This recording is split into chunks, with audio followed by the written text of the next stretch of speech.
Well, hello, folks. My name is Stuart, and I have decided to do this because I wanted to be able to discuss topics outside of my normal YouTube channel, which is, by the way, it's cooking. I do a cooking channel called Texas Cooking Today. But there's a lot of times when I have things I want to say, and I don't want to muddy up the recipe with whatever. This is a hot button topic right now in the United States, so that's why I wanted to discuss it. This is gun control. And you say that, and instantly some people will automatically fire up on you and get just fiery mad, especially in the area I live, right here in West Texas. It's true. Folks get really upset if you mention gun control.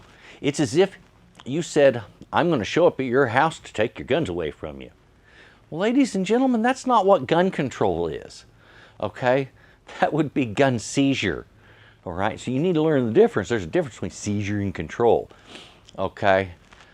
Let's, before I get into this, let me give you some background on me, firearms, what I know about firearms, and how I began with firearms. So you'll know my background on this goes way back. Oh boy, does it go way back. It was the late 60s, early 70s. Okay, I was a young boy, and my father had a certain way of thinking about firearms. And his way of thinking is curiosity kills the cat. You don't want the kids playing with the guns, so you teach them about them. You teach them everything.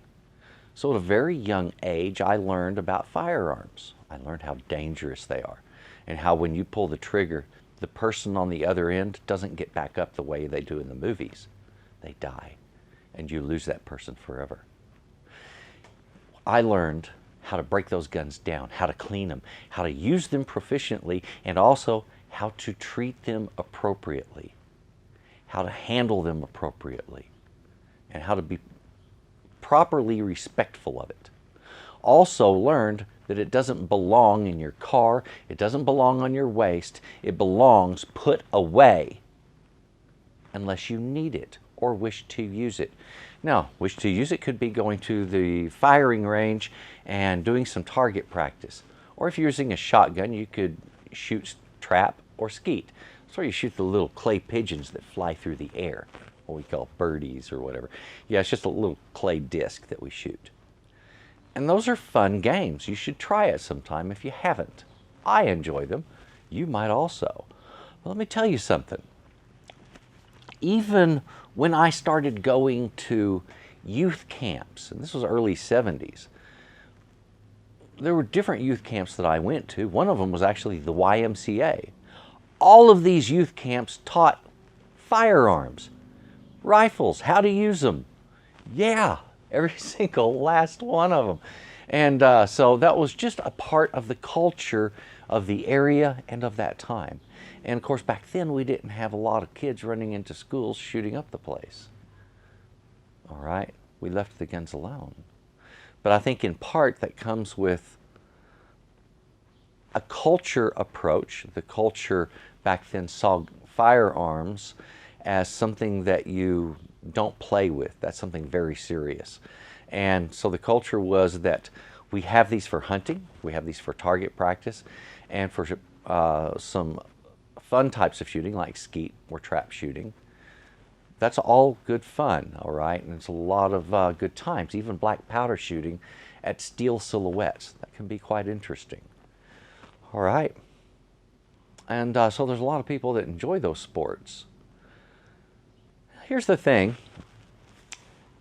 At that time also, people weren't scavenging the stores bare for firearms and ammunition. And they didn't have politicians in their ear constantly saying, the other side's going to take your guns away. When, no, they're not. They aren't, no. That's just stupid talk, all right? And first of all, you have to think about it. How would they do that? How would anybody take your guns away? First, they have to do a repeal of a constitutional amendment. That requires 2/3 of Congress. Ladies and gentlemen, right now you can't get 2/3 of Congress to agree on lunch. Okay? So the thought that they would overturn a congressional amendment? No. Amendment to the Constitution of the United States of America will not get overturned by Congress. They are not going to take away your guns. What they're talking about when it comes to gun control is something different. And people are talking past each other on this subject. One side is saying, well, we need to make it illegal to have these military-styled arms, as if it's the military-styled arms causing the problem. And the other side is saying, if you restrict arms at all, you are taking away our constitutional rights. Well, that's not true, ladies and gentlemen. For instance, you have the constitutional right to freedom of speech. That does not give you the right to stand up in a loaded theater and scream fire when there is none. All right? You don't have that right because you could kill people. All right, so that we know, as a matter of fact, our rights have limits to them. Period. You don't have the right to own a 16-inch gun that fires a 2,000-pound destructive projectile like you would have on a ship. That's illegal. You can't have that. That's a weapon of war. You don't hunt with those. Right, and that gets a little bit off topic, so I digress. I apologize. Gun control, really, to me, it means this. And let me kind of liken it to something similar. We have laws that control a piece of machinery that a lot of us have. It's a dangerous piece of machinery. It's a piece of machinery that can kill people easily. And so we have to be very careful with it. This is an automobile.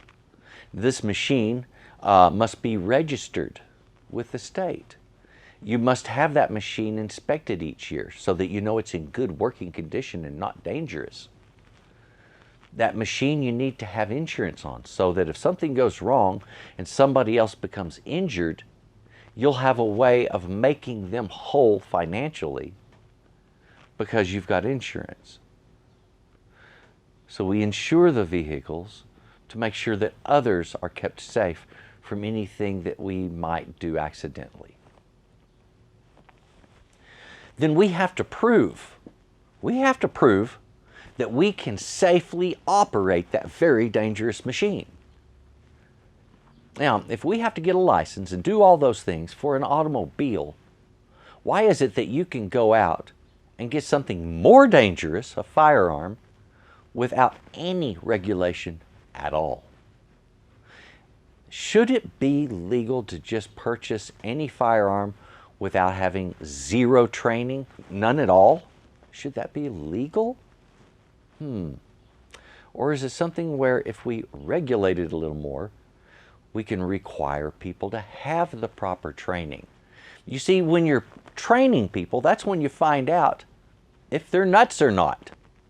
Well, I don't think we can license you because 37 times you made references to killing Mrs. Henninger, and Mrs. Henninger is afraid of you having a gun.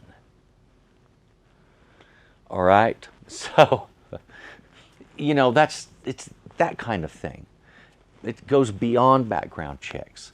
Background checks happen first, then we do heavy training, and then we make sure things are registered, inspected, insured, and things are proper and safe.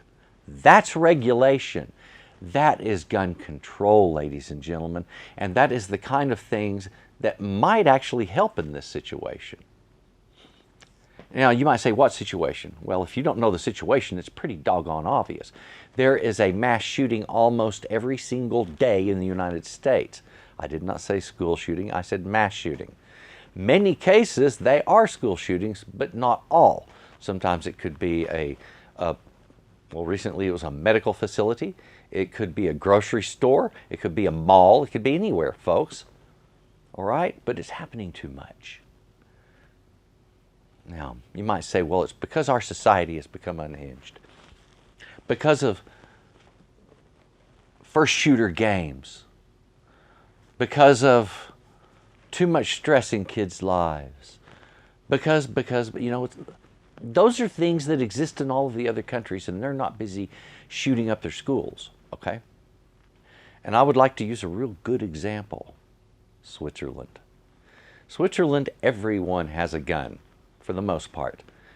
There are more guns in the United States, but in Switzerland, there's a higher percentage of people that are armed, because almost everybody there has a firearm, unless they are mentally unstable or unsuited in one way or another to have a firearm. All right? And there it is quite the obsession. There's a lot of shooting sports there, a lot. However, you can't just go out and buy one and use a gun in Switzerland. You have to apply for it. Then they do background checks. And then you have to do classes and get registered and licensed to have and operate a firearm.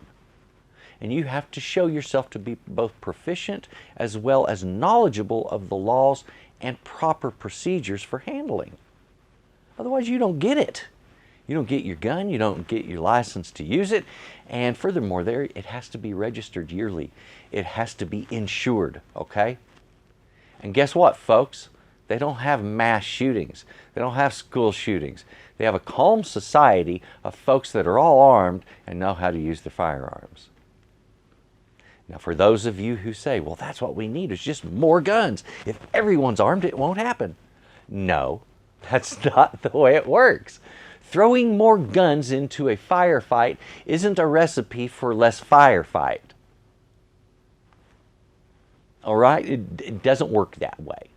If you got a situation where there's too many bullets flying around, having more bullets flying around isn't a solution to having too many bullets flying around. Yet some people would advocate that. I have a senator here in Texas, the useless senator that suggested we narrow all of the doors in a school down to a single entrance and exit. Only one way in and out of a school. Okay, what if there's a fire and the kids on the other end of the school can't get out? What then, Ted? They just die? Die so you can have your vanity? I've got a better idea. Why don't you put a one-way door on every classroom, a door that cannot be opened from the outside, that can only be opened from the inside. Well then, if there's a shooter in the school, kids could empty those classes in seconds, all of them, because there's an entrance to the outside, not just going through the interior hallways. There's a solution for you. The solution isn't fewer doors, and the solution isn't in armed guards. The solution is in training, education, and control, gun control. We need plenty of it. Now, I know there's going to be a lot of folks that disagree with me, so if you would, just put your disagreements right down below here in the comments section. If you would, click a thumbs up if you like this. If you hated it, click the thumbs down. And do me a favor, please subscribe and share this video with everybody you hate. That way we can have a real good time here, all right? So thank you very much for watching, and please, folks, you have a good day, okay? Bye-bye.